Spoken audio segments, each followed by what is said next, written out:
You can make a reasonable living at publishing books, but did you know you could build a much larger income? And the best part is you won't have to do too much work beyond what you're already doing.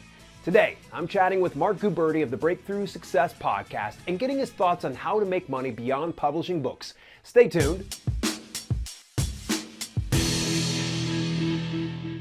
Welcome to Self-Publishing with Dale, and if you want to learn how to publish your message, build your brand, and fulfill your ambition, then subscribe to this channel and turn on your notifications to get all the latest releases.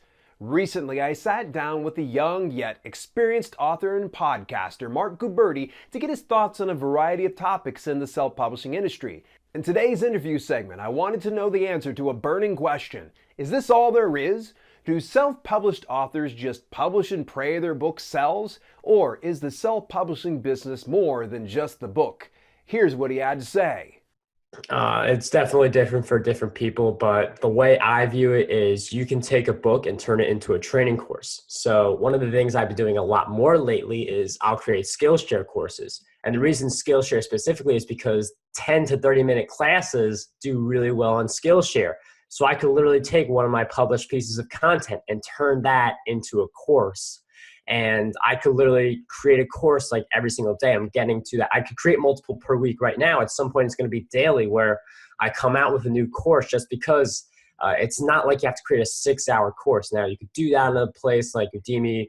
Ideally, at that point, host it on your own site, get all of that commission if you're able to attract people to it. But you could take a book and turn it into a training course and turn the contents of that training course into another book. So you could create a lot of different content that way.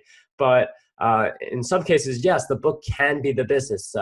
At the end of the book, you could say you could give all these tactics, strategies, and then at the end say, you don't want to do all this. Like, we have a team, we'll help you. And that's how you can get clients from the book. And at the beginning of the book, you could also include some kind of bonus, like a landing page. Steve Scott does this very well, where he'll promote some kind of free ebook. You can see it at the free book preview. So even if you don't buy the book that he's promoting, but you sign up for his other book, you're in his email list and he's able to communicate with you. And that's another thing that I feel like everyone should be doing to grow their email list with all the exposure their books are getting. So for some people, the book is their whole business, but I would suggest looking into ways to expand the book, like the free offer and coaching or service, and also to expand the content in the book, like turning it into a training course or something like that. Awesome. So it's essentially just taking one piece of content and repurposing it in other directions. Exactly.